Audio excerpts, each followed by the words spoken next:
अस्सलामुअलैकुम, मैं हूं अफसा कोमल। आज हम बात करेंगे ईद की छुट्टियों में भी जो खबरें हमारे सामने आती रहीं, और credit goes to Imran Khan Sahab. बल्कि इस क्रेडिट के साथ ही मैं आगाज़ करूंगी, क्योंकि जानती है पीटीआई और इमरान खान साहब हिमसेल्फ कि खबरों की जीनत, खबरों का महवर कैसे बने रहना है। तो ईद पे भी हमारी नज़रें रहीं जो उन्होंने बातें की, और उन्हीं के बयानात के बारे में आज हम बात करेंगे।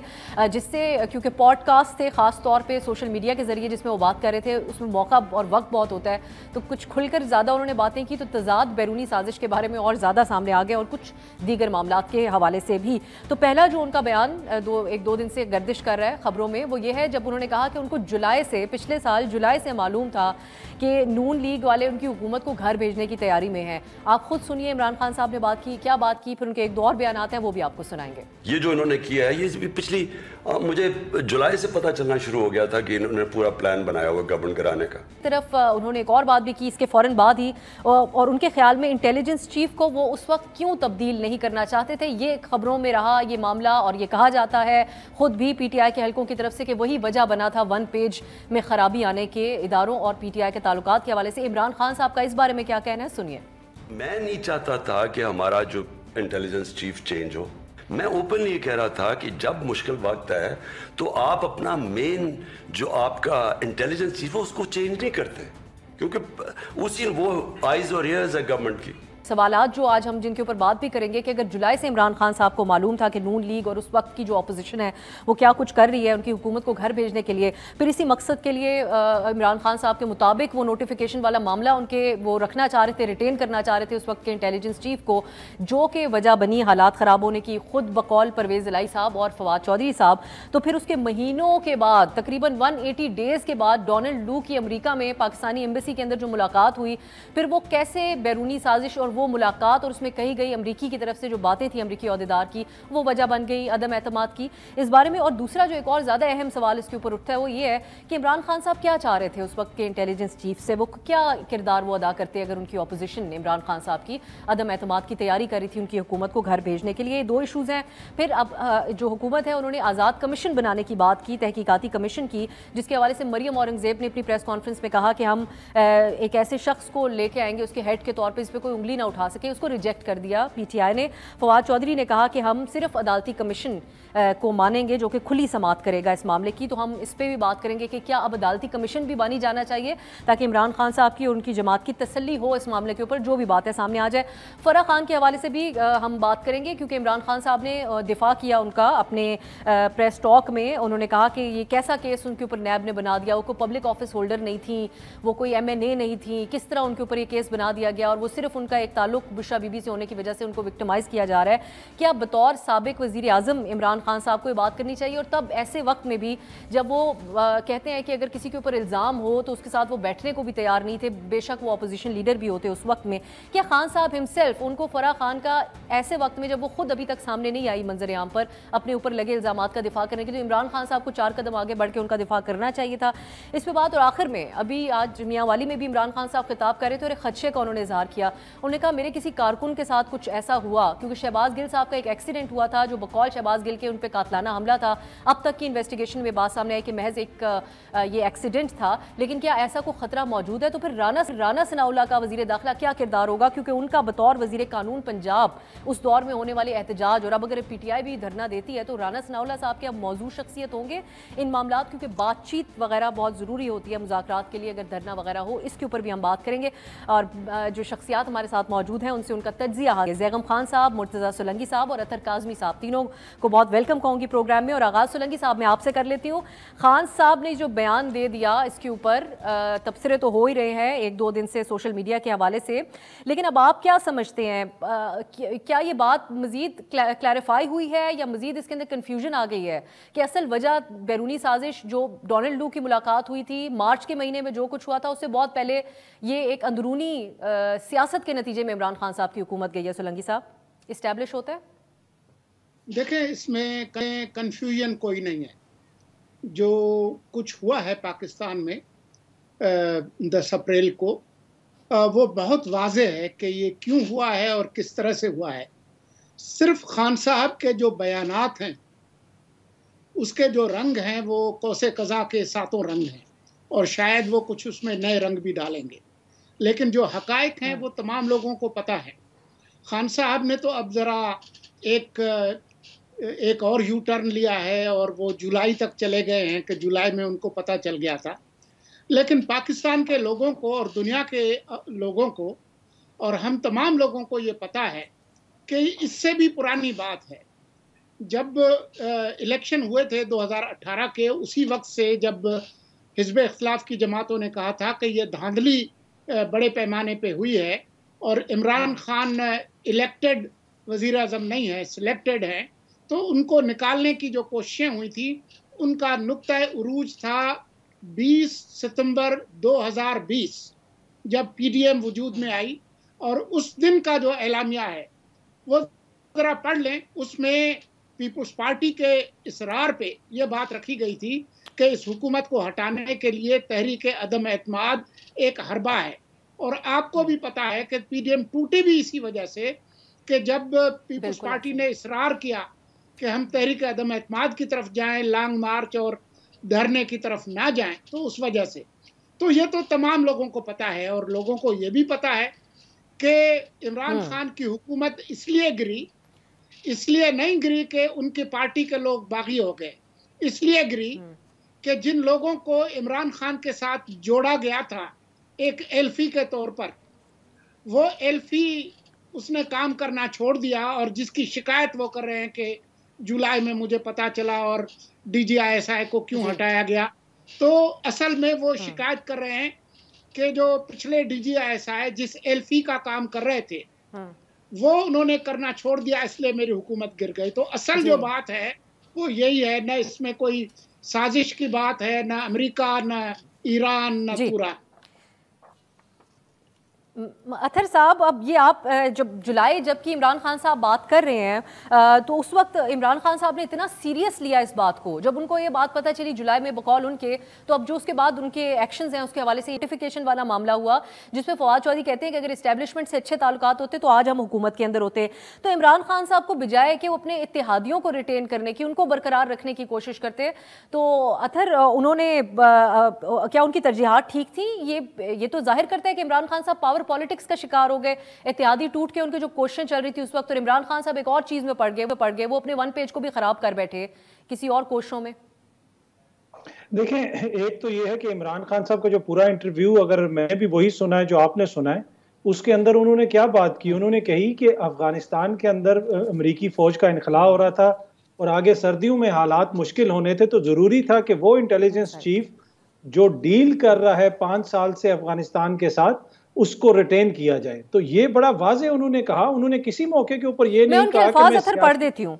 So I made sure कि मैं उनके अल्फाज, क्योंकि यहाँ अफगानिस्तान का जिक्र नहीं हो रहा था, यहाँ जुलाई का जिक्र हो रहा था, उन्हीं के अल्फाज सुना रहा हूँ। मैं सिर्फ 2 चीजें बताऊंगी सर, एक सेकंड दीजिएगा। नहीं, इस तरह नहीं चलेगा।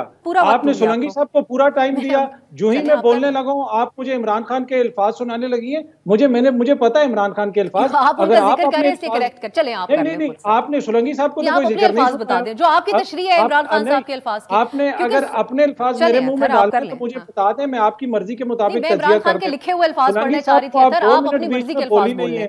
सोलंकी साहब के 2 मिनट आप बीच में बोली नहीं, मैंने अभी बात ही शुरू किया तो आपको इमरान खान के अल्फाज याद आ गए। मैं तो योगोस्लाविया के सदर को नहीं बता रहा ना, मैं इमरान खान की बात बता रहा हूँ।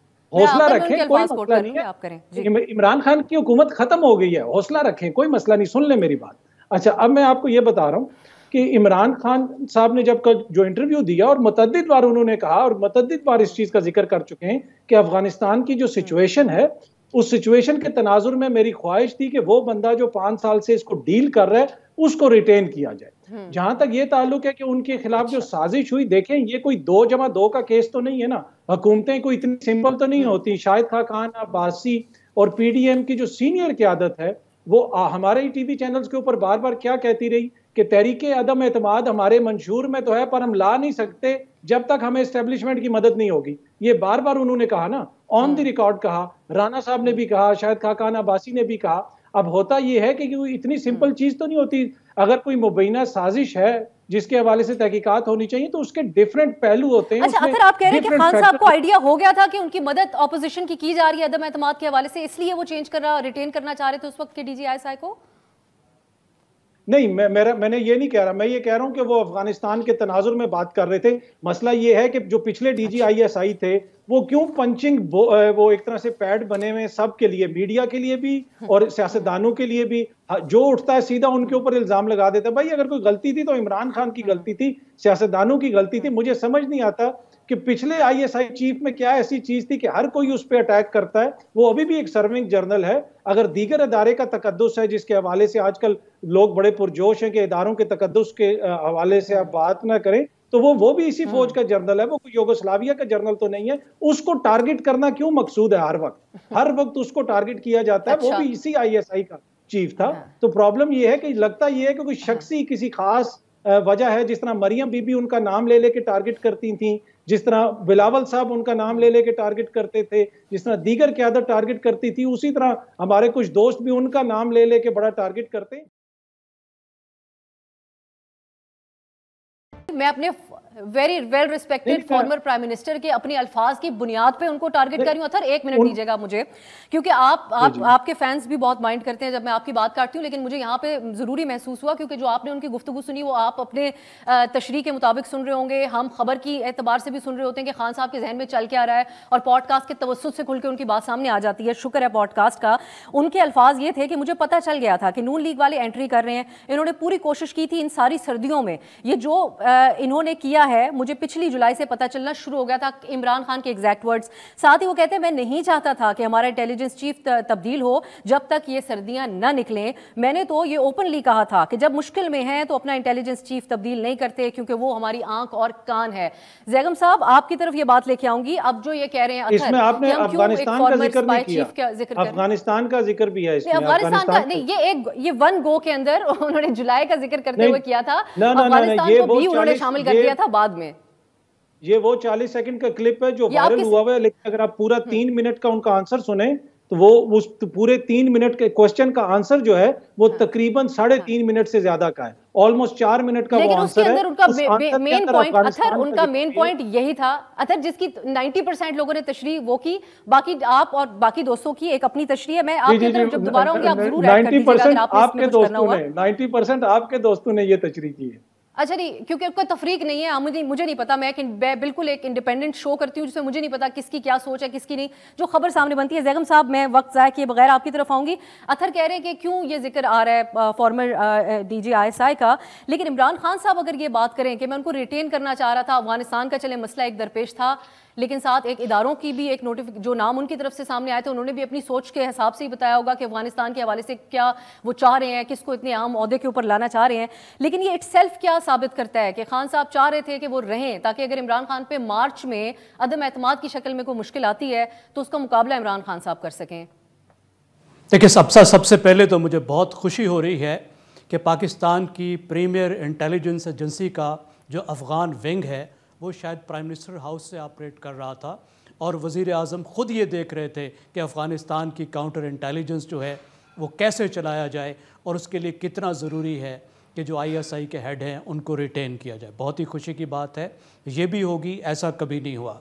दूसरी बात तो वाज़े तौर पर उन्होंने लिंक किया कि वो क्यों कह रहे थे कि जुलाई से उनको मालूम था कि क्या होने जा रहा है, और हमें पहले सोलंकी साहब ने भी बता दिया उसकी ट्रेजेक्ट्री क्या है। हमें मालूम है PDM जब से बनी है तो ये दो राय मौजूद थी। जो पीपल्स पार्टी है, जरदारी साहब है, वो ये स्ट्रेटजी पुश कर रहे थे कि हम इन हाउस तब्दीली ला सकते हैं, हमें लानी चाहिए, और मुस्लिम लीग नून उस पर रिलक्टेंट थी और इसी वजह से उस पर आगे नहीं जा पा रहे थे।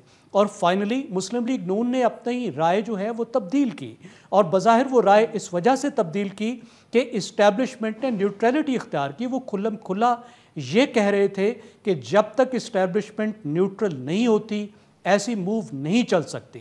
तो इस्टेब्लिशमेंट न्यूट्रल हो गई। हम अदारों के ख़िलाफ़ क्यों बात करते हैं? बिल्कुल इदारों के ख़िलाफ़ बात नहीं करते। कौन काफिर इदारों के ख़िलाफ़ बात करता है? हम इदारों के सियासी रोल के बारे में बात करते हैं, और बिल्कुल करेंगे और करते रहेंगे। और यहाँ पे यही मसला था कि 2 साल पहले तक जो इदारों का सियासी किरदार था उसको इदारे डिफेंड नहीं कर रहे। भाई आप हम किस खाते में डिफेंड करें? आपने देखा नहीं DG-ISPR ने क्या कहा कि जी 2 साल की आप बात बताएं, 2 साल के पीछे वो जाने को तैयार नहीं है। तो इदारों की बात है, इदारे अपना काम करेंगे, डिफेंस का रोल प्ले करेंगे तो हम उनको वाह वाह करेंगे, हार पहनाएंगे। जब वो रोल अदा करेंगे जो उनका रोल नहीं है तो फिर उनको ज़रूर जो है उसमें प्रॉब्लम पैदा होगा। अच्छा, अब ये भी कहिएगा जैगम साहब कि ये जो ऑपोजिशन, जो उस वक्त ऑपोजिशन थी, ये जमात नून लीग और पीपल्स पार्टी, हमें याद है हमने शायद खाकान साहब से भी पूछा और ये अथर कह रहे थे, राइटली पॉइंट आउट कर रहे थे कि ये जमातें कहती थी आप बताएं तारीख में आज तक कौन सा वज़ीर आज़म अदम एतमाद से गया, और फिर आप इदारों की सपोर्ट के बगैर ये काम मुमकिन नहीं है। तो इन लोगों ने भी तो फ़ायदा उठाया उस सूरत हाल का। अगर इमरान खान साहब किसी कोई डिसीजन लेना चाह रहे थे और उस वक्त उनके हालात ख़राब हो गए। जी देखिए, ये तो देखें तब्दीली की बात है ना कि इतना बड़ा जो एजाज़ है वो इमरान खान साहब के ही हिस्से में आया। हुकूमत को छोड़ के कौन सा इत्तेहादी है जो जाके अपोजिशन से जाके मिलता है। लेकिन अगर आप ज़रा MQM से पूछ कर तो देखें ना उसके क्या क्या घाव थे, ज़रा BAP से पूछ कर तो देखें ना जिस तरीके से इन्होंने अपने इत्तेहादियों को मैनेज किया या मैनेजमेंट छोड़ दी। जिस इंटरव्यू का हवाला दे रही हैं आप, उससे क्या ज़ाहिर नहीं होता कि जो इत्तेहादी थे हुकूमत के उसकी मैनेजमेंट इमरान खान नहीं कर रहे थे, कोई और कर रहा था, और वो चाहते थे कि कोई और जो है उनके इत्तेहादियों की मैनेजमेंट करता रहे। और जिस दिन इत्तेहादियों को आज़ादी मिली और उनको ये हक मिला कि ख़ुद से अपना फ़ैसला करें तो उन्होंने एक मुख्तलिफ फ़ैसला किया। और अगर आप उनकी पॉलिटिक्स देखें, उसकी पॉलिटिक्स के कंटेक्स्ट में देखें तो उनका फ़ैसला बिल्कुल समझ में आता है।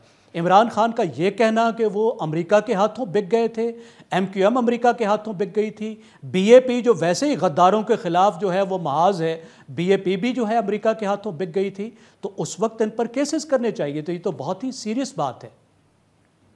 और फिर इस सूरत में वक्त भी बहुत ज़्यादा था मौजूद। एक ब्रेक की तरफ जाते हैं, वापस आएंगे तो फिर हम कमीशन के ऊपर अब जो बात, हुकूमत तो एक ऑफ़र कर रही है लेकिन क्या ये ऑफ़र उनकी कैसी नीयत है इसके पीछे जब वो ये बात करते हैं। दूसरा PTI ने रिजेक्ट कर दिया ये आइडिया, वो कहते हैं हुकूमती कमीशन हमें नामंजूर होगा। तो फिर क्या मंजूर होगा जिससे ये मामला खुलकर और वजाहत के साथ न सिर्फ आवाम के लिए सामने आए बल्कि ख़ुद खान साहब की और PTI की भी तसल्ली हो अगर बैरूनी साजिश नहीं थी। एक ब्रेक के बाद डिस्कस करते हैं। ब्रेक के बाद खुशामदीद। अब जरा हम जिक्र कर लेते हैं, तो मैं अपने सवाल में साथ ही रखूंगी कि कमीशन अगर बनता है तो हुकूमत तो दावा कर रही है मरियम औरंगजेब कि ऐसा शख्स होगा जिस पे सबका इत्तेफाक होगा, अगर लेकिन वो PTI नहीं मान रही तो इस सिलसिले में क्या होना चाहिए, आप लोग अपने जवाब में इसको शामिल कीजिएगा।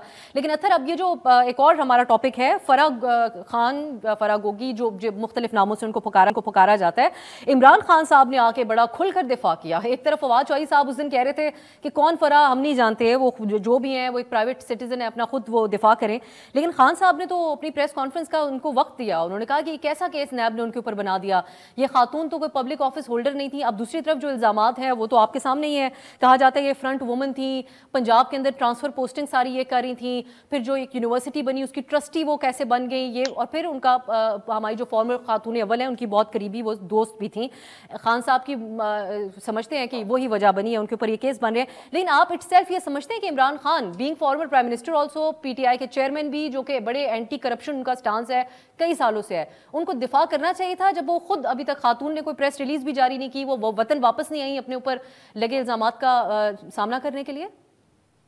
जी, बड़ा अच्छा इंपॉर्टेंट क्वेश्चन है। अच्छा सॉरी, आपने क्या कहा कि कमीशन के हवाले से हम आगे बात करेंगे, जो हुकूमत ने भी अनाउंस किया है कि वो कमीशन आप कह दें, आप जी जी जी आप अपने जवाब में आप क्या समझते हैं कमीशन का क्या हो। जी जी अच्छा, दूसरी बात देखें, वही जो हम पहले सेगमेंट में बात कर रहे थे, अगर कोई साजिश नहीं है, ये बयानिया यहाँ से शुरू हुआ था कि खत ही नहीं है, खत का वजूद ही नहीं है, ये सब झूठ है, तो आज फिर हुकूमत अब खुद क्यों ये अनाउंस कर रही है कि इस हवाले से हम तहकीकात के लिए एक कमीशन बनाएंगे। तो लिहाजा कुछ ना कुछ चीज तो है। हमारी NSC नेशनल सिक्योरिटी कमेटी भी इस हवाले से 2 दफा अलामिया जारी कर चुकी है। अब ये इमरान खान का बयानिया झूठा है या सच्चा है, लेकिन कौम का एक तबका इसको मान रहा है, तो जरूरी है कि सियासत को आगे बढ़ाने के लिए इस हवाले से तहकीकात करवाई जाए। तो ये हुकूमत का जो पहले बयानिया था ये तो बहुत बड़ा तजाद है उससे, ये तो इतना बड़ा तजाद है कि जिस खत अच्छा वन लाइन में फिर कह देती हूँ अतर, अच्छा जी जी जस्ट फॉर वो एक सिर्फ ऐड करते हुए इस इन्फॉर्मेशन में कि मरियम औरंगजेब ने उस प्रेस कॉन्फ्रेंस में ये भी कहा, उन्होंने कहा कि 2 नेशनल सिक्योरिटी की मीटिंग्स हो गई, उसमें भी तसल्ली नहीं हुई, अवाम को उनके मुताबिक गुमराह किया जा रहा है बैरूनी साजिश पे, इसलिए हम ये बात समझते हैं कि हम ये इंक्वायरी कमीशन बना दें जिसके ऊपर ऐसा सरबराह लगा दिया जाए जिसके ऊपर किसी को ना हो एतराज़।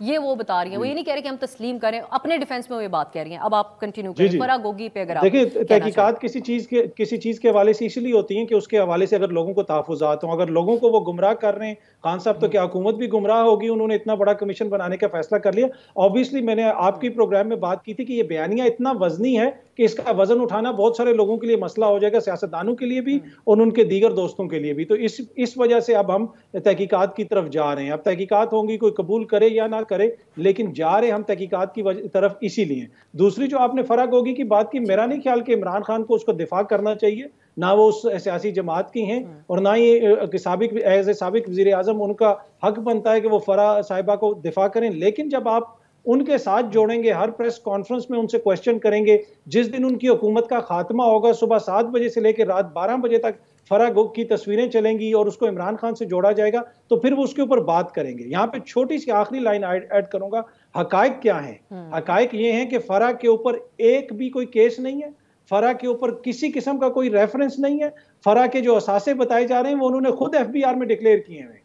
अगर कोई भी उनके ऊपर केस है, कोई चीज है, तो वो मुझसे शेयर कर दें। कोई FIR है एंटी करप्शन में, नैब में कोई रेफरेंस है। बाकी अगर उनके ऊपर कोई इल्जामात हैं, उनको हुकूमत वापस लाना चाहती है, तो जो अदालती भगोड़े और इश्तिहारी हैं, नवाज शरीफ को क्यों नहीं लाती, शहबाज शरीफ के बेटे को क्यों नहीं लाती, उसके दामाद को क्यों नहीं वापस लेके आते, मियाँ साहब के साहिबजादों को क्यों नहीं वापस लेके आते? उनके हवाले से भी तो तहकीकात हमारे इदारों ने करनी है कि वो तहकीकात यूगोस्लाविया में हो रही हैं। तो ये एक तरह से पॉलिटिकल गेम है, मीडिया ट्रायल किया जा रहा है और इसमें मैं ज़ाती तौर पे समझता हूँ कि खान साहब को इसका दिफा नहीं करना चाहिए, इनको करने दें। जब आपकी जो इंफॉर्मेशन मिनिस्टर है वो घंटा घंटा फराह के ऊपर करेगी प्रेस कॉन्फ्रेंस, तो फिर दूसरी तरफ से जवाब तो आएगा।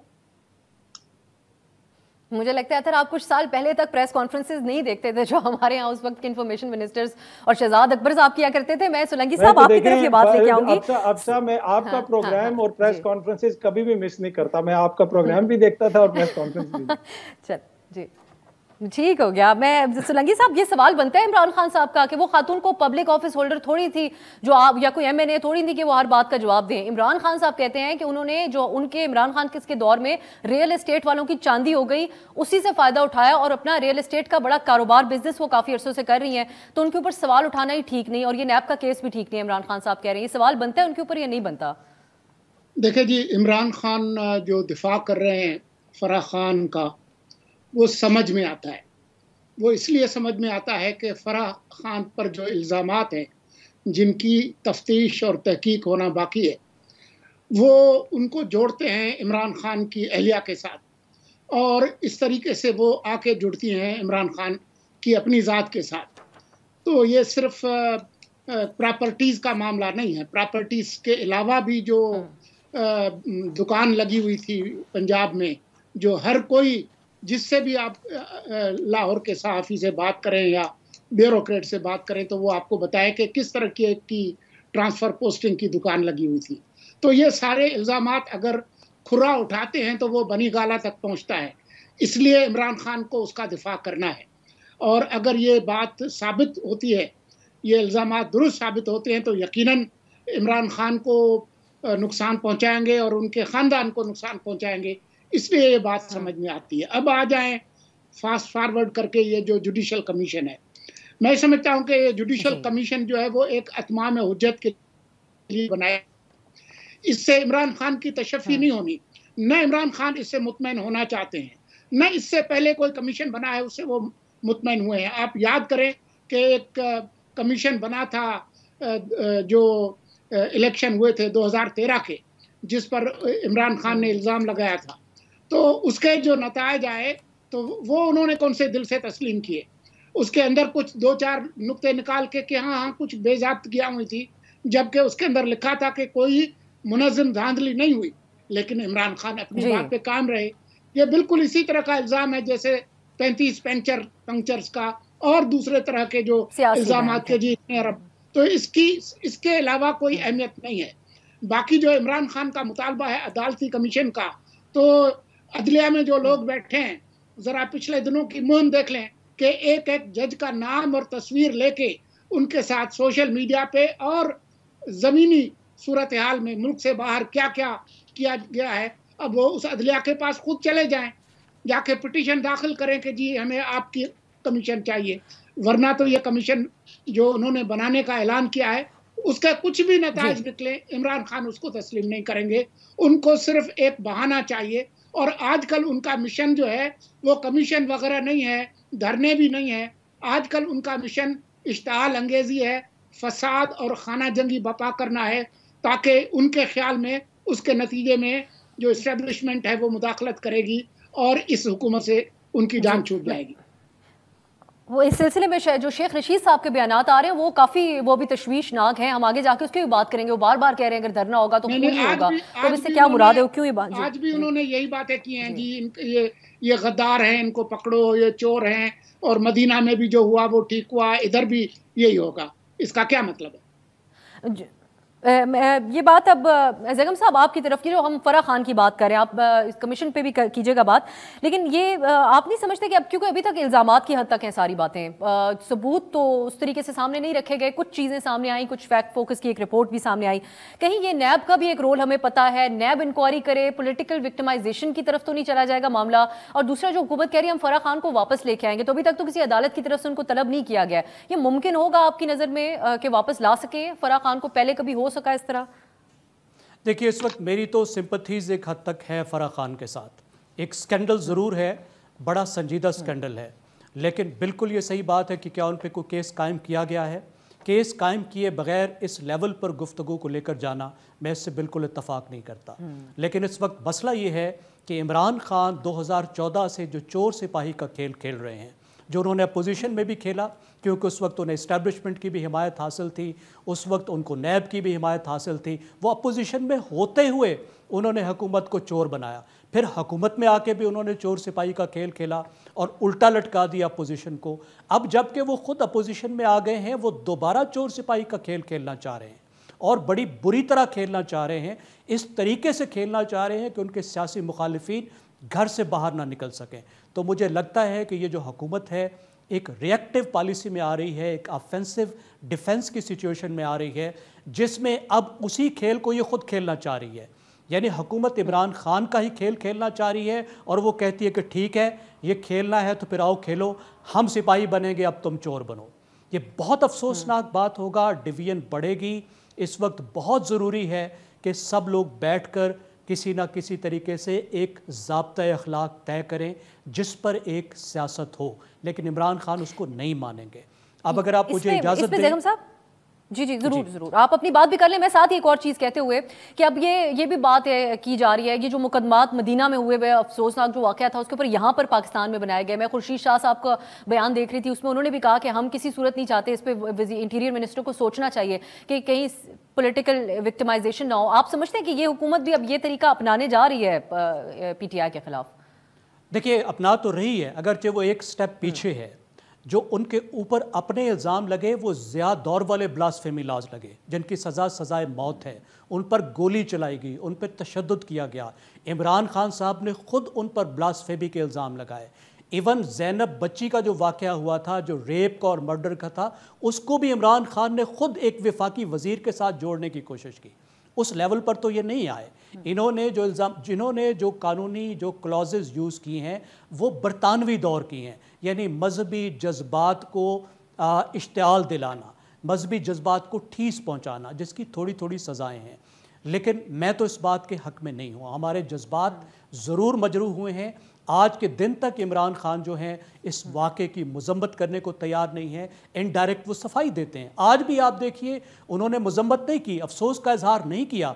उन्होंने कहा ये जहाँ भी जाएंगे उनके साथ यही होगा। इसका मतलब है ये बड़ा नेचुरल था जो कुछ हुआ वहाँ, और हर जगह ये होगा। एक लिहाज से उन्होंने इसको जस्टिफाई किया।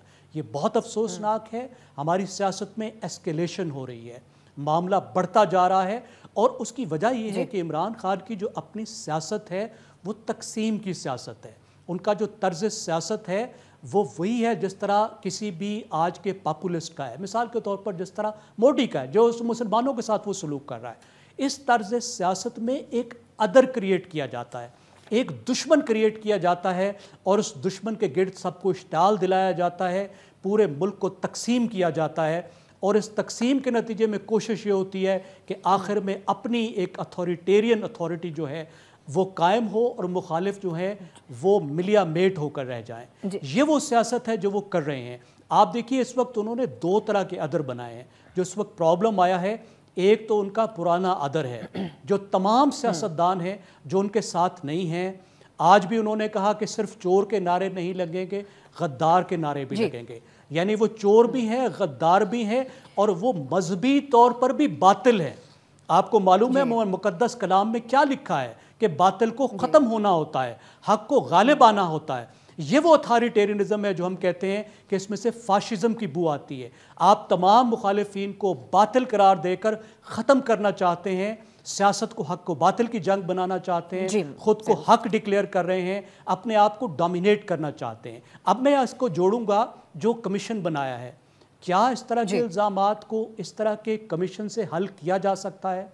इससे ज़ाहिर होता है कि ये हुकूमत कितनी मासूम है। मुझे एक सख्त लफ्ज़ है, मैं समझता हूँ कि कम अज़ कम कम्युनिकेशन के हवाले से, नैरेटिव्स के हवाले से, फ्रेमिंग के हवाले से जो कम्युनिकेशन के बुनियादी असूल हैं उसके हवाले से ये पूरा जो हुकूमती इत्तेहाद है ये मुकम्मल तौर पर एक हमाकत के लेवल पर है। ये समझते नहीं अपने साथ क्या कर रहे हैं, अपने आप को ट्रायल पर ला रहे हैं एक ऐसी चीज पर जिसका ना सर है ना पैर है। ठीक है। और ये असूल है, जितना ही अपने आप को ट्रायल पर लाएंगे, जितने इस बेसरोपा इल्जाम पर बहस करेंगे, अपने आप को कमजोर करेंगे। जिस बात को ना कोई तनकीदी सोच पर आप परख के ठीक कह सकते हैं, ना आप फैक्ट्स की बुनियाद पे कह सकते हैं कि इसके अंदर कोई वजन है। सर मुझे एक ब्रेक की तरफ जाना है जैगम साहब, लेकिन मैं ये चाहूंगी कि इसके ऊपर भी हम बात करें कि अब अगर एक तरफ आप लोग कह रहे हैं हालात खराब हो सकते हैं, मोटिवेटेड कारकुन बाहर निकलेंगे, अगर धरना देती है पीटीआई, तो फिर वजीर दाखिला राना सनाउल्लाह होंगे, तो फिर हालात किधर जा सकते हैं? किस बातों के ऊपर हुकूमत को गौर करना होगा अगर पीटीआई सड़कों पर निकलती है? ब्रेक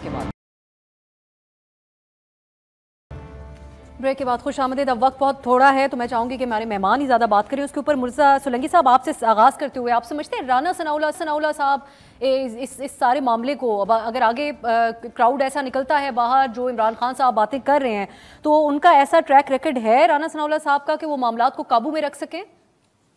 देखें, जितने भी लोग इस्लामाबाद में आने हैं वो पाकिस्तान के मुख्तलिफ सूबों से आने हैं, और जो लैंड इन्फोर्समेंट है वो उन सूबों में सूबाई हुकूमतों के पास है। तो मासवाए खैबर पख्तूनख्वा के बाकी जो सूबे हैं उनमें ऐसी हुकूमतें नहीं हैं जो कि इमरान खान का कहा माने। तो ये अब उन हुकूमतों की जो सलाहियत है उस पर मुनहसर होगा। इस्लामाबाद तो बेचारा 12 लाख लोगों का शहर है, उसमें 20 लाख कहाँ से इमरान खान दाखिल करेंगे, वो एक अपने तौर पर एक मुअम्मा है। लेकिन जो बुनियादी चैलेंज है वो लोगों का नहीं है।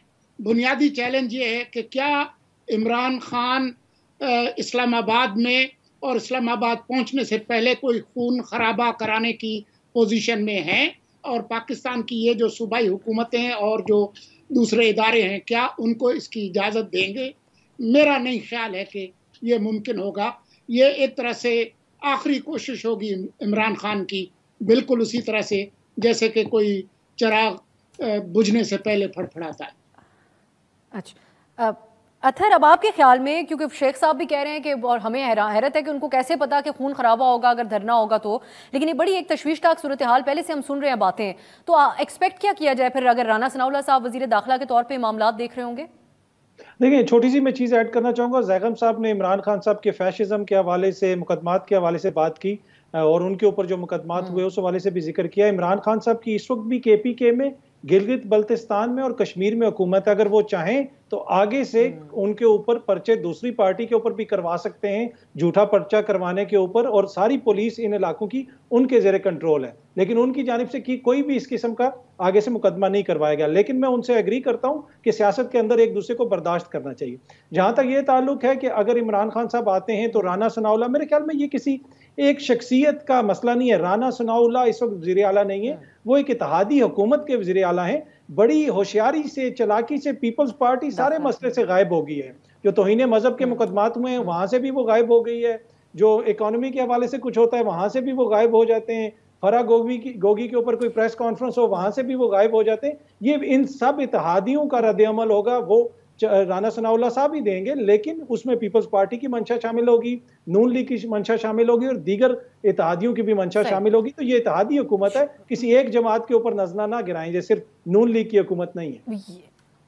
जी, ये ज़ैगम साहब, ये हो सकता है कि अब इत्तेहादी हुकूमत अभी से वो वज़ीर दाखिला के एक्शंस के ऊपर खुर्शीद शाह साहब कह रहे हैं कि ये नहीं करना चाहिए, मुकदमात नहीं होने चाहिए थे। फिर अब राना सनाउल्लाह साहब, आप समझते हैं कि अगर धरना होता है तो उसमें तो बातचीत करनी पड़ती है, मुज़ाकरात करने, लेकिन उनका एक पर्सनल ग्रज भी है पीटीआई और पूरी ऑपोजिशन का है, तो कैसे हालात बन सकते हैं सूरत में? देखिए, पीपल्स पार्टी का तो शुरू से ये मौक़िफ़ रहा है और हम सब इसको अप्रिशिएट करते हैं कि मज़हब को सियासत में इस्तेमाल नहीं होना चाहिए। बहुत अरसे से उनका मौक़िफ़ रहा है और बहुत अच्छी बात है, उन्होंने दोहराया है और एक मॉडरेटिंग इन्फ्लुएंस वो बन रहे हैं। उन्हीं की वजह से मौलाना फजलुर रहमान भी उन्होंने मज़हब को उस तरह इस्तेमाल नहीं किया जिस तरीके से कर रहे थे या कर सकते थे। इमरान खान ने मौलाना से ज़्यादा मज़हब को इस्तेमाल किया है और मैं इत्तफाक करता हूँ अतर साहब से कि ये एक मिनिस्टर की बात नहीं है। हुकूमत कह दिया, कहा कि हुकूमत के हक में नहीं है। देखिए, मुनकरों की हुकूमत कहा, जी बिल्कुल ठीक है। और देखिए, इससे ज्यादा और क्या होगा? मुनकर से बड़ी कोई चीज हो सकती है, इससे ज्यादा और क्या? मतलब थोड़ा सा वैसे एक वन लाइनर पे कहते हो कि मौलाना साहब से तो आप ये एक्सपेक्ट कर सकते हैं, इमरान खान साहब के ऊपर जो तनकीद होती है वो बड़ी अनएक्सपेक्टेड है कि वो कभी मजहब का इस्तेमाल मौलाना साहब के लिए कौन सा है, वो करते आ रहे हैं कब से। कोई कंपैरिजन नहीं है। मौलाना ने कब ब्लास्फेमी का इल्जाम लगाया है, कोई कब मौलाना ने ब्लास्फेमी का इल्जाम लगाया है। जिस लेवल पे इमरान खान लेकर जा रहे हैं गद्दारी को, बिल्कुल कोई नहीं है जी। मुनकर को तो ये कह रहे हैं, इमरान खान कह रहे हैं, बाकायदा नैरेटिव लेकर आए। मौलाना ने शायद एक आध बार कह दिया हो इमरान खान का देखिए, इमरान खान खत्म हो गया सर मेरे पास भाई, इमरान खान का तो नारा यही है। सर वक्त खत्म हो गया मेरे पास। ज़ैगम साहब प्लीज, आपका पॉइंट आ गया मेरे पास, माजरत के साथ वक्त खत्म हो गया। बहुत शुक्रिया ज़ैगम खफजा सोलंकी साहब और अतर काज़मी साहब हमारे साथ थे। इंशाल्लाह नाज़रीन आपसे अगले हफ्ते मुलाकात होगी, तब तक की जो डेवलपमेंट्स होंगी आपके लिए लेकर आएंगे। मुझे इजाज़त दीजिए, खुदा हाफ़िज़। हर पीर से जुमा अपने फेवरेट शो न्यूज़ आई को यूट्यूब पर देखने के लिए डॉन न्यूज़ के ऑफिशियल यूट्यूब चैनल पर आइए, उसको सब्सक्राइब कीजिए और बेल आइकन को प्रेस कीजिए।